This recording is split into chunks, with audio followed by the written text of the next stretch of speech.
இந்த நாளிலும் கர்த்தருடைய வார்த்தையை பகிர்ந்து கொள்ளும்படியாய் கற்றுக் கொடுத்த அந்த வேலைக்காய் கர்த்தரை நன்றி செலுத்துகிறேன். கர்த்தருடைய வார்த்தையை கடந்து போவதற்கு முன்பதாக நம் தலைகளை தாழ்த்தி நாம் ஜெபித்து நாம் கடந்து போகலாம். அதிகமாக நேசிக்கிற பரலோக பிதாவையும் நாங்கள் துதிக்கிறோம், ஸ்தோத்திரிக்கிறோம். இந்த நாளுக்காக நன்றி செலுத்துகிறோம் ஆண்டவரே. இந்த நாளும் ஆண்டவரே இந்த வார்த்தையை நாங்கள் தியானிக்க இருக்கிறோம். கர்த்தர் எங்களோடு பேசுவீராக. ஒவ்வொரு நாளும் ஆண்டவரே எங்களோடு பேசுகிற வார்த்தையினால் எங்களை திடப்படுத்தி ஆண்டவரே உங்கள் சத்தியத்துக்குள்ளால் எங்களை வழிநடத்திட வேண்டும் என்று நாங்கள் ஜெபிக்கிறோம். உடைய வேதத்தின் ரகசியங்களை நாங்கள் அறிந்து கொள்ள தெரிந்து கொள்ள எங்கள் மனக்கண்களை என் தேவனை திறந்தருள வேண்டும் என்று நாங்கள் ஜெபிக்கிறோம். எங்களை இயேசுவின் மூலம் ஜெபிக்கிறோம் நல்ல பிதாவே, ஆமென். வாசிக்கலாம். ரோமர் 8ஆம் அதிகாரம் 23வது வசனத்தை நாம் வாசிக்கலாம்.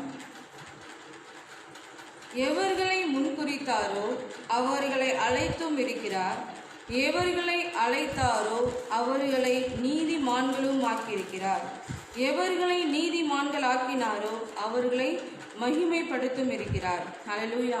இந்த நாளும் இந்த வார்த்தை மூலமாய் கர்த்தர் நம்மத்தில் இடைபடுவாராக.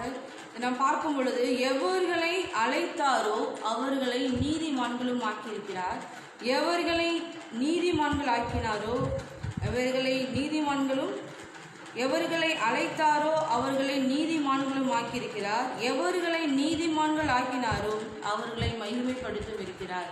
இந்த நாளும் இந்த வார்த்தையை நாம் பார்க்கும் பொழுது நீதிமானாக்கியிருக்கிறார் சொல்லி நாம் வேதனை பார்க்கிறோம். எவரை தேவன் நீதிமான்களாக மாற்றியிருக்கிறார்.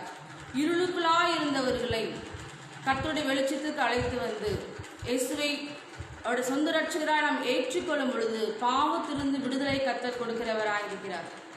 பாவத்துக்கு மறித்து நீதிக்கு பிழைத்திருக்கும்படியாய் கர்த்தர் நம்மை அழைத்திருக்கிறார்.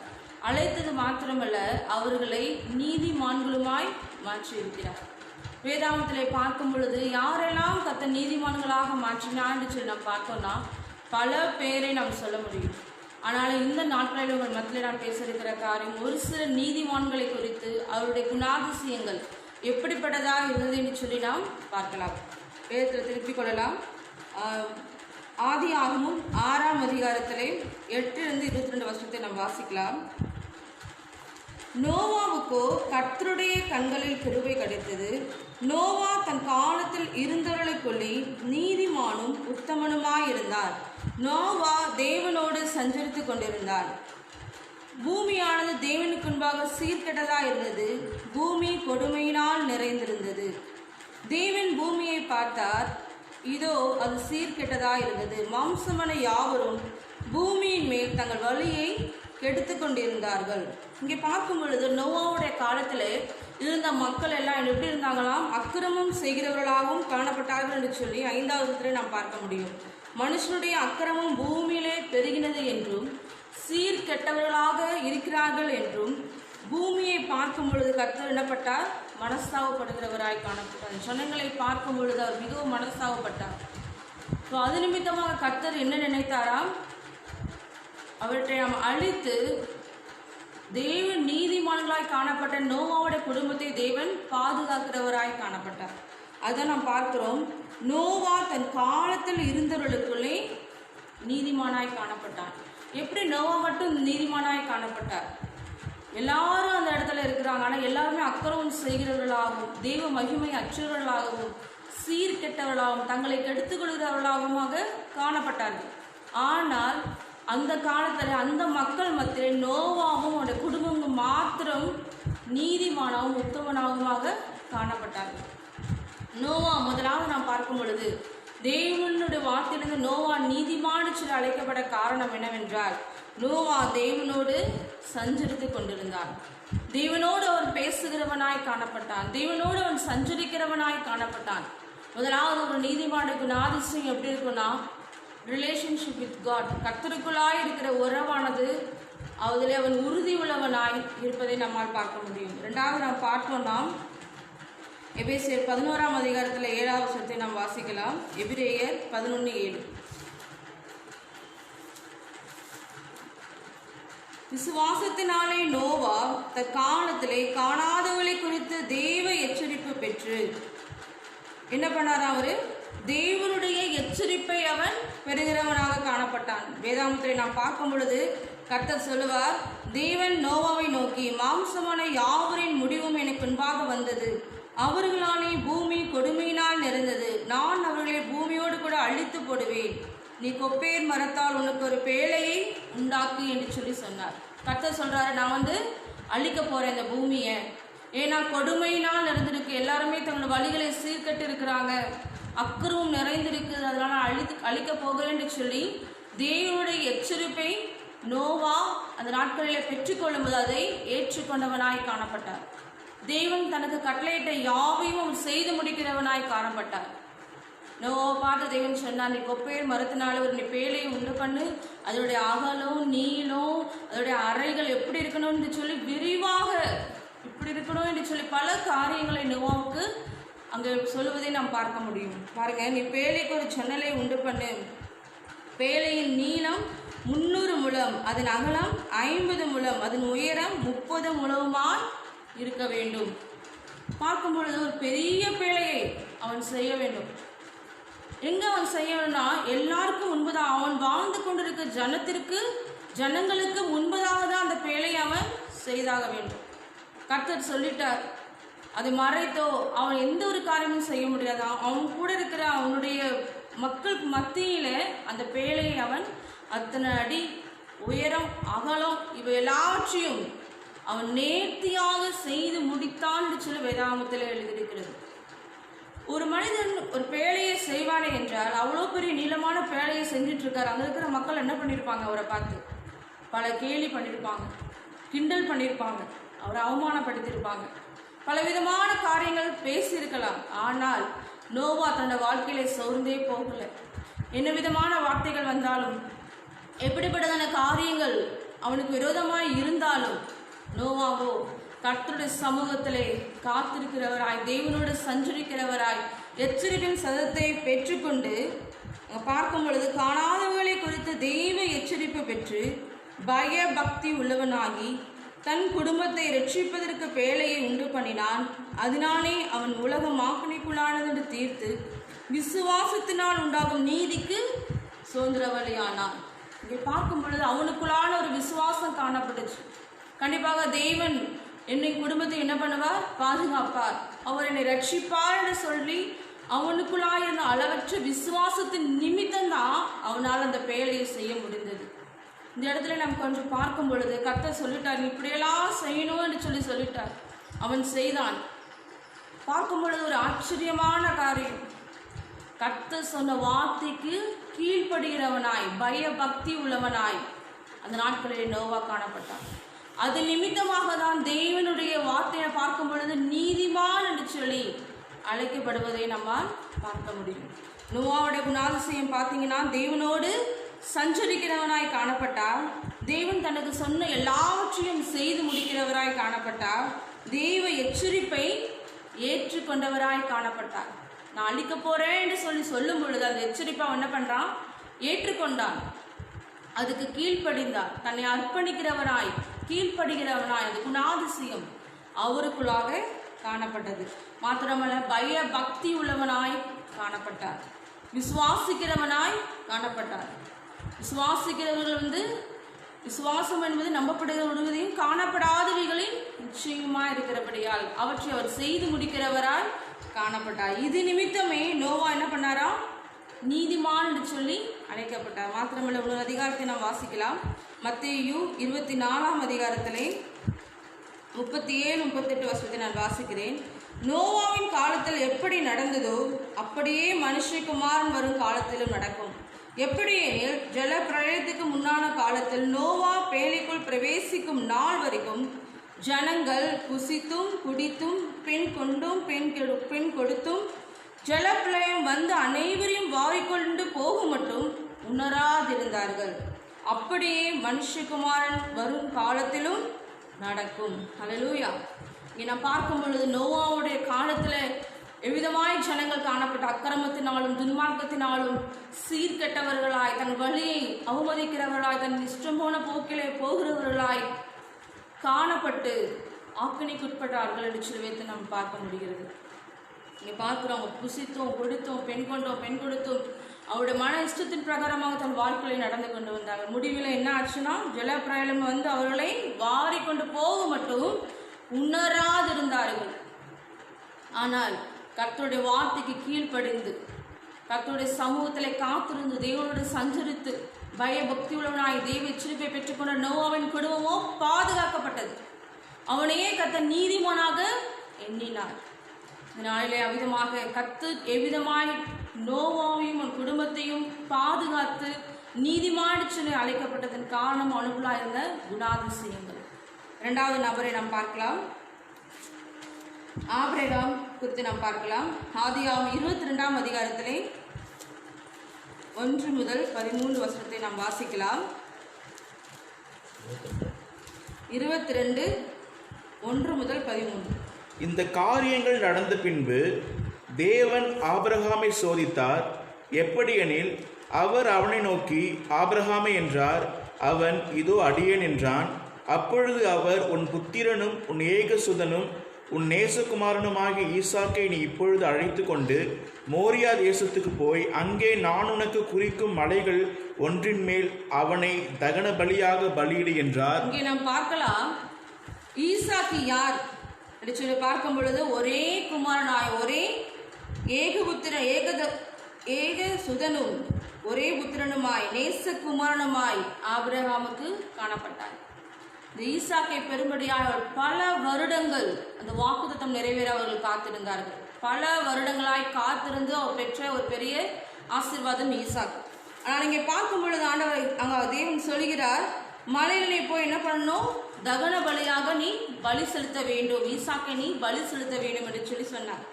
அப்படி சொல்லும் பொழுது அவனுக்குள்ளாய் என்ன காணப்பட்டுச்சுன்னா, அடுத்த வருஷத்தை நாம் வாசிக்கிறோம்.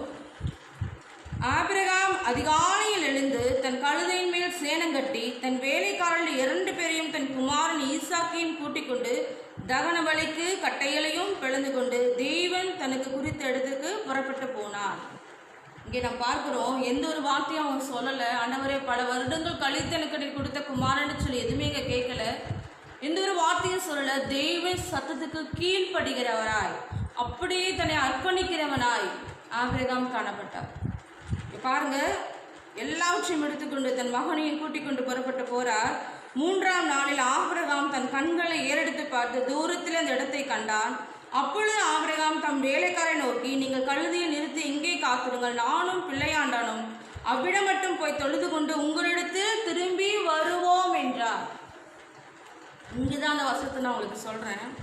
ஆண்டவர் சொல்லிட்டா நீ தகன பலி செலுத்தணும்னு சொல்லிட்டு, ஆனால் இங்கே ஆபிரகாமுடைய வார்த்தை எப்படியாக இருக்கிறதுன்னு சொல்லி பார்த்தீங்கன்னா, நானும் பிள்ளையாண்டானும் அவ்விடம் மட்டும் போய் தொழுது கொண்டு உங்களிடத்திற்கு திரும்பி வருவோம் என்றான். உங்களிடத்துல வருவேன்னு சொல்லலை, உங்களிடத்துக்கு என்ன பண்ணுவோம், திரும்பி வருவோம். 2 பேரும் என்ன பண்ணுவோம், நாங்கள் திரும்பி வருவோம் என்று சொல்லி அவன் வாயினால் சொல்லப்பட்ட அந்த வார்த்தை, விசுவாசமான வார்த்தை நாம் இங்கே பார்க்க முடியும். ஆபிரகாம் தகன பலிக்கு கட்டைகளை எடுத்து தன் குமாரனாகிய ஈசாக்கின் மேல் வைத்து தன் கையிலே நெருப்பையும் கத்தியும் எடுத்துக்கொண்டான். இருவரும் கூடி போனார்கள். அப்பொழுது ஈசாக்கு தன் தகப்பனாக ஆபிரகாமை நோக்கி, என் தகப்பனே என்றான். அதற்கு அவன், என் மகனே, இதோ இருக்கிறேன் என்றான்.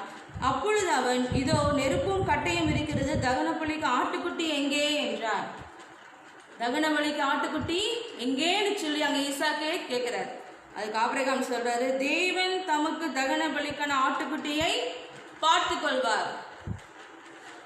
ஒரு சிறிய பையன் கேட்ட ஒரு வாலிபனாக காணப்பட்டான் ஈசாக்கு. ஆனா இங்க பார்க்கிறோம், தகன பலிக்கான ஆட்டுக்குட்டியை தேவன் பார்த்து கொள்வார். அவனுடைய வாயின் வார்த்தைகள் ஒரு சூழ்நிலையில, அந்த சூழ்நிலை ஆபிரகாமுக்கு இருந்த சூழ்நிலை பார்க்கும் பொழுது மிகவும் ஒரு கடினமான சூழ்நிலையாக தான் இருந்திருக்கும். ஏன்னா பல வருடங்களாக காத்திருந்து பெற்றுக்கொண்ட ஒரு மகன் இப்போ அவன் தகன பலிக்காக போய்கொண்டான். இருதயத்தின் மூலம் வருகின்ற வார்த்தைகள் எப்படி இருக்கிறதுனா, நாங்கள் திரும்பி வருவோம்னு சொல்கிறான். மாத்திரமல்ல, அந்த ஆட்டுக்குட்டியை பார்த்து கொள்வார்னு சொல்கிறான். அங்கே நாம் பார்க்கும் பொழுது தன் குமாரனை வெட்டும்படிக்கு தன் கையை நீட்டி கத்தியை எடுத்தான். அப்பொழுது கர்த்தருடைய தூதன் அவர் வானத்திலிருந்து, ஆபிரகாமே, ஆபிரகாமே என்று கூப்பிட்டார். அவன், இதோ அடியேன் என்றான். அப்பொழுது அவர், பிள்ளையாண்டன் மேல் கையை போடாதே, அவனுக்கு ஒன்றும் செய்யாதே, நீ அவனை புத்திரன் என்றும் உன் ஏகசுதன் என்றும் பாராமல் எனக்காக ஒப்பு கொடுத்தபடியினால் நீ தேவனுக்கு பயப்படுகிறவன் என்று இப்பொழுது அறிந்திருக்கிறேன் என்றான். ஹல்லேலூயா. இங்கே நாம் பார்க்கும் பொழுது அவன் அந்த சோதனையில ஜெயிக்கிறவனாய் காணப்பட்டான். இந்த இந்த வசனத்தில் நாம் பார்க்கிறோம், தேவன் ஆபிரகாமை சோதித்தார். அந்த சோதனையில், அந்த டெஸ்டிங்கில் அங்கே பார்க்கும் பொழுது ஆபிரகாம் ஜெயத்தை எடுத்துக்கொண்டார். ஹல்லேலூயா. தேவனே அங்கே சொல்றார், நீ தேவனுக்கு பயப்படுகிறவன் என்று இப்பொழுது அறிந்திருக்கிறேன். ஒரு நீதிமானுடைய குணாதிசயம் இப்படிதான் இருக்கும். வாசிக்கலாம். எபிரேயர் 11ஆம் அதிகாரத்தில் 21, 22 வருஷத்தை நம்ம வாசிக்கலாம். 11ஆம் அதிகாரத்திலே 9, 10. விசுவாசத்தினாலே அவன் வாக்குத்தத்தம் பண்ணப்பட்ட தேசத்திலே பரதேசிக்குள் சஞ்சரித்து அந்த வாக்குத்தத்தத்திற்கு வாசிக்கலாம். யாக்கோபு 3ஆம் அதிகாரத்திலே 21, 22. நம்முடைய பிதாவாகிய ஆபிரகாம் தன் குமாரன் ஈசாக்கை பலிபீடத்தின் மேல் செலுத்தின போது கிரியைகளினால் அல்லவோ நீதிமானாக்கப்பட்டார். அவன் எப்படியாக நீதிமானாக்கப்பட்டான்னா, கிரியையினாலே அவன் நீதிமானாக்கப்பட்டான். அவன் செய்கிறவனாய் காணப்பட்டான். விசுவாசத்தேன்னு மாத்திரம் சொல்றதுனால் மாத்திரமல்ல, கர்த்தரங்க நீ பலி செலுத்த வேண்டும் என்று சொல்லும் பொழுது அவன் அதை கிரியைகளினாலே செய்கிறவனாக காணப்பட்டான். விசுவாசம் அவனுடைய கிரியையினாலே கூட முயற்சி செய்து கிரியைகளினாலே விசுவாசம் பூர்ணமாக்கப்பட்டது என்று காண்கிறாயே. அப்படியே ஆபிரகாம் தேவனை விசுவாசித்தான், அது அவனுக்கு நீதியாக எண்ணப்பட்டது என்கிற வேத வாக்கியம் நிறைவேறிற்று. அவன் தேவனுக்கு சிநேகிதன் எனப்பட்டான். ஹல்லேலூயா. விசுவாசத்தின் தகப்பனாக ஆபிரகாம், அவனுடைய விசுவாசத்தின் தகப்பன் சொல்ல பெயர் காரணம் என்ன, அவன் நீதிமான் சொல்ல பெரிய பெயர் காரணம் என்ன, தன் கிரியைகளிலே விசுவாசத்தை அவன் வெளிப்படுத்துகிறவனாய் காணப்பட்டான். நீதிமானுடைய வாழ்க்கையை நாம் விதமாய் பார்க்கும் பொழுது பயபக்தியுடையவர்களாய் தன் கிரியைகளிலே விசுவாசத்தை அவர்கள் வெளிப்படுத்துகிறவர்களாக காணப்படுவார்கள். ஹல்லேலூயா. இதனால் நாம் பார்க்கும் பொழுது ஆபிரகாமை குறித்து நாம் பார்த்தோம். அவன் எவ்விதமாய் தன் வார்த்தையினாலும் தன் கிரியைகளினாலும் விசுவாசத்தை வெளிப்படுத்துகிறவராக காணப்பட்டார். அடுத்ததாக நாம் பார்க்கலாம். மத்தேயு 1ஆம் அதிகாரத்திலே 18 முதல் 21 வருஷத்தை நாம் வாசிக்கலாம். மத்தேயு 1ஆம் அதிகாரம். இயேசு கிறிஸ்துவனுடைய ஜனனத்தின் விவரமாவது, அவருடைய தாயாகிய மரியாள் யோசேப்புக்கு நியமிக்கப்பட்டிருக்கையில் அவர்கள் கூடி வரும் முன்னே அவள் பரிசுத்த ஆவியினாலே கர்ப்பவதியானாள் என்று காணப்பட்டது. அவள் புருஷனாகிய யோசேப்பு நீதிமானாய் இருந்து அவளை அவமானப்படுத்த மனதில்லாமல் இரகசியமாய் அவளை தள்ளிவிட யோசனையாய் இருந்தாள். இந்த சம்பவத்தை குறித்து நாம் பார்ப்போம்னா, இயேசு கிறிஸ்துவனுடைய ஜனனத்தின் விவரத்தை நாம் பார்க்கும் பொழுது அவருடைய தாயாகிய மரியாள் யோசேப்புக்கு நியமிக்கப்பட்டிருக்கும் பொழுதே அவர்கள் கூடி வரும் முன்னே பரிசுத்த ஆவியினாலே கர்ப்பவதியானாள் என்று சொல்லி நம்மளுக்கு தெரியும், காணப்பட்டது என்று சொல்லி. ஸோ இந்த காரியம் யோசேப்புக்கு வரும் பொழுது அங்கே நாம் பார்க்கிறோம், நீதிமானாய் இருப்பது நிமித்தம் அவளை அவமானப்படுத்த மனதில்லாமல். நீதிமானுடைய குணாதிசயம் என்னன்னு பார்த்தீங்கன்னா, மற்றவர்களை அவமானப்படுத்த மாட்டாங்க. அவமானப்படுத்துகிற குணம் நீதிமான வாழ்க்கையில இருக்காது. ஹல்லேலூயா. இங்கே நாம் பார்க்க முடிகிறது, நம்மால யோசேப்பு நீதிமானாய் இருந்து இந்த நாட்களில் நாம் பார்க்கணும்னா, இந்த நாட்களில் நம்ம எப்படிப்பட்டதான காரியங்களை நாம் பார்த்து கொண்டிருக்கிறோம் என்று சொல்லி நம்ம பார்க்க முடியும். ஸோ ஒரு நீதிமானுடைய குணாதிசயம் எப்படி இருக்குன்னா, மற்றவர்களை அவமானப்படுத்த மனதில்லாமல் இரகசியமாய் உள்ளத்தில் தள்ளிவிட யோசனையாக இருந்தான். அவன் இப்படி சிந்தித்து கொண்டிருக்கையில் கர்த்தருடைய தூதன் சொப்பனத்தில் அவனுக்கு காணப்பட்டு, தாவீதின் குமாரனாகிய யோசேப்பே, உன் மனைவியாகிய மரியாளை சேர்த்துக்கொள்ள ஐயப்படாதே, அவளிடத்தில் உற்பத்தியாக இருக்கிறது பரிசுத்த ஆவியினால் உண்டானது என்றான். அவன் எவ்விதமாய் யோசித்துக் கொண்டிருக்கும் பொழுதுதான் தூதன் வெளிப்பட்டு சொல்றாங்க, அவளை சேர்த்துக்கொள்ள நீ ஐயப்படாத, அது பரிசுத்த ஆவியினால் உண்டானதுன்னு சொல்லி மறுபடியும் அவன் சேர்த்து கொண்டதை நம்மால அங்கே நாம் பார்க்க முடியும். இந்த நாளிலே நீதிமான்னு சொல்லி அழைக்கப்படுகிற நாம் நம்முடைய குணாதிசயங்கள் எப்படிப்பட்டதா இருக்கிறதுன்னு சொல்லி நாம் பார்ப்போம் என்றால், முதலாவது நோவோட வாழ்க்கையை பார்க்கும் பொழுது தேவனுக்கும் அவனுக்குள்ளுமான உறவு, ரிலேஷன்ஷிப் வித் காட், அது ரொம்ப என்ன பண்ணுச்சுன்னா ஸ்ட்ராங்காக காணப்பட்டுச்சு. அவன் தேவனோட நித்தம் சஞ்சரிக்கிறவனாய் காணப்பட்டான். தேவ எச்சரிப்பை, தேவன் தன்னை எச்சரிக்கும் பொழுது அதை ஏற்றுக்கொள்கிற சுவாபம் அவனுக்குள்ளே காணப்பட்டுச்சு. முன்னாடி பார்த்தீங்கன்னா கீழ்ப்படுகிறவனாய் அவன் காணப்பட்டார், பய பக்தி உள்ளவனாய் காணப்பட்டார். விசுவாசிக்கிறவனாய் காணப்பட்டார். ஆபிரகாமை குறித்து நாம் பார்க்கும் பொழுது விசுவாசிக்கிறேன் என்று சொல்லி வார்த்தையினால் மாத்திரமல்ல, தன்னுடைய கிரியைகளிலே அவற்றை வெளிப்படுத்துகிறவராய் காணப்பட்டதை நம்மால் பார்க்க முடியும். ஹல்லேலூயா. அது மாத்திரமல்ல, யோசேப்பை குறித்து நாம் பார்க்கும் பொழுது அவமானப்படுத்துகிற குணம் நீதிமானுடைய வாழ்க்கையிலே கிடையாது. ஒரு நீதிமான் என்று சொன்னால் அவனுடைய குணாதிசயங்கள் அவமானப்படுத்துகிற குணாதிசயம் அவனுக்குள்ளாய் இருக்காது. ஹல்லேலூயா. இதனால் நாம் பார்க்கும் பொழுது கர்த்தருடைய பிள்ளைகளாகிய நாம் இன்னும் நம்ம அவருக்குள்ளாக எவர்களை அவர் முன்குறித்தாரோ அவர்களை அழைத்திருக்கிறார், எவர்களை அழைத்தாரோ அவர்களை நீதிமான்களும் வாக்கியிருக்கிறார். ஸோ நீதிமான்கள் என்று சொல்லுகிற நம்முடைய வாழ்க்கையிலே எப்படிப்பட்டதான குணாதிசயம் இருக்க வேண்டும், இன்னும் கர்த்தர் நம்முடைய எதிர்பார்க்கிற குணாதிசயம் எப்படிப்பட்டதாக இருக்க வேண்டும் என்று சொல்லி நாம் இப்பொழுது நாம் பார்த்திருக்கிறோம். இதனாலே எவற்றிலாவது நாம் குறைப்பட்டவர்களாய் நாம் காணப்படுவோம் என்றால் கர்த்தரிடத்திலே நாம் அர்ப்பணிப்போம். ஆண்டவரே, நான் பயபக்தி உள்ளவர்களாய் காணப்பட, உடைய எச்சரிப்பின் வார்த்தை வரும் பொழுது அதை நான் ஏற்றுக்கொள்கிறவர்களாய் காணப்பட, இன்னும் அதிகமாய் உமோடு சஞ்சரிக்கிறவர்களாய் நான் காணப்பட, நீதிமானுடைய வாழ்க்கையை வாழும்படியாய் விசுவாசத்தின் வார்த்தையினால் மாத்திரமல்ல நான் கிரியைகளிலே அதை நான் செய்கிறவனாய் காணப்பட, மற்றவர்களை அவமானப்படுத்துகிற ஒரு குணம் இராதபடி காணப்பட கர்த்தர் உதவி செய்வீராக என்று நாம் கேட்கும் பொழுது எவ்விதமாய் கர்த்தர் நோவாவை நீதிமானாய் அவர் தெரிந்து கொண்டார், அழைத்தார். ஆபிரகாமை நீதிமானாய் அழைத்தார், நீதிமானாய் மாற்றினார். இதனாலே பார்க்கும் பொழுது யோசேப்பும் நீதிமானாய் காணப்பட்டான். இதனாலும் அவளுக்குள்ளாய் இருந்த குணாதிசயம் நமக்குள்ளும் வேண்டும் என்று சொல்லி கர்த்தர் விரும்புகிறார். இதனாலே கர்த்தர் தாமே நம்மளை ஆசீர்வதிப்பாராக. நாம் ஜெபிக்கலாம்.